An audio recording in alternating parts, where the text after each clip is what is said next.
ไปหาเพราะว่าอยากงานที่ทำบ่ได้ใจดำยังกึดนำตัวน้องคือเก่าบ่ได้เปลี่ยนไป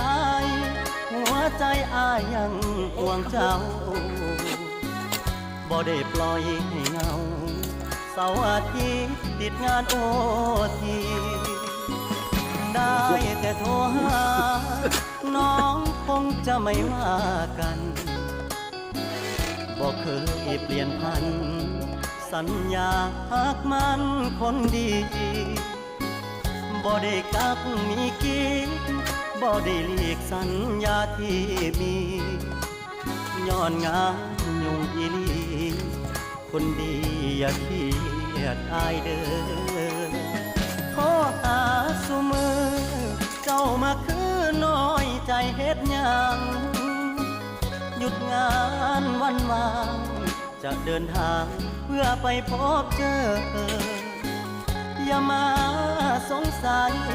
ว่าอายมีใครแท้